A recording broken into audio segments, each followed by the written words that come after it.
Morning, everyone. This is Pastor Kevin with our 31-day Path to Wisdom. Today we're looking at Proverbs 6. Now I'm here to tell you, we live in a world of hustle culture. We have endless notifications. We have fractured relationships. And our days are crammed with decisions that often seem just totally urgent. But how many of them are wise? Proverbs 6 is not a dusty set of rules. Even though the book's 3,000 years old, this is not. This is actually a survival guide for navigating the chaos of our modern lives.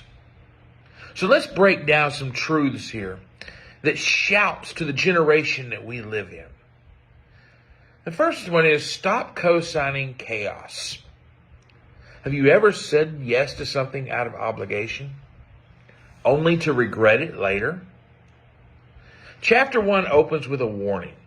Don't put up the security for a neighbor's debt. In today's term, that means stop overcommitting to things you can't control. Whether it's co-signing a loan, enabling a toxic friend, or overpromising at work, this boundary-less generosity can eventually sink you. See, we're pressured to be the ride or die for everyone. But wisdom says, in verse 3 of chapter 6, go humble yourself and plead with your neighbor to free yourself. It's okay to renegotiate your commitments. My friends, I encourage you to protect your peace. Another one is we're going to talk about the ant. The ant doesn't need a boss. The productivity apps, motivational podcasts, they work, I guess.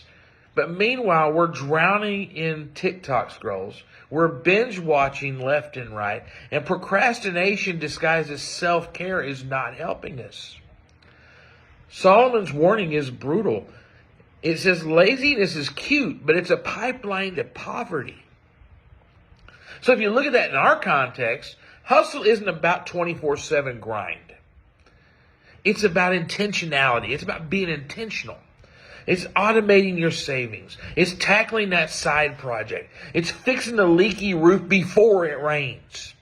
See, the ant teaches us that small, consistent steps can build a life that can weather crisis.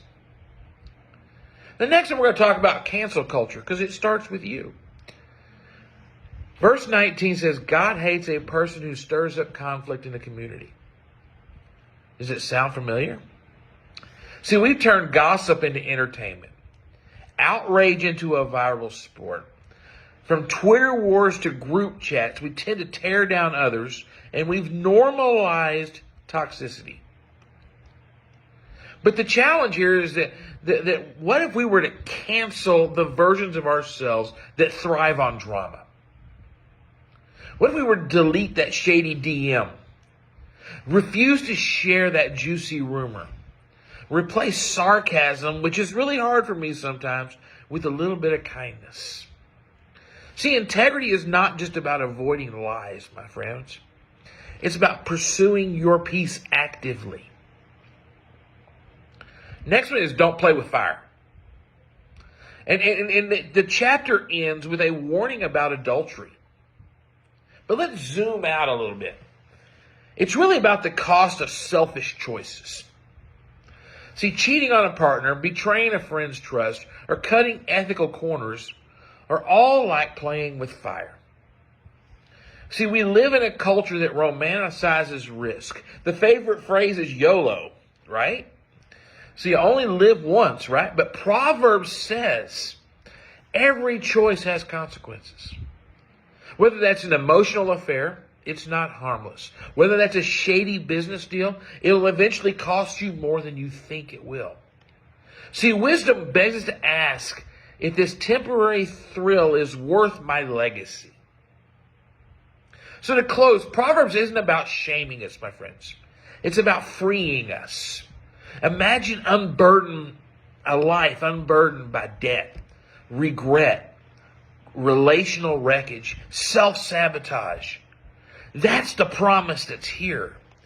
So this week, my friends, I encourage you to pick one area to apply this wisdom. Audit your commitments. Block 30 minutes off to focus on work. Apologize for that comment that you should not have made. I've been there. Walk away from that spark that could burn down your entire life. See, in a world of quick fixes, my friends, dare to live slow, deep, and wise. Because the best way to thrive in this age is to listen to the wisdom that has survived for over 3,000 years. Y'all have a blessed day.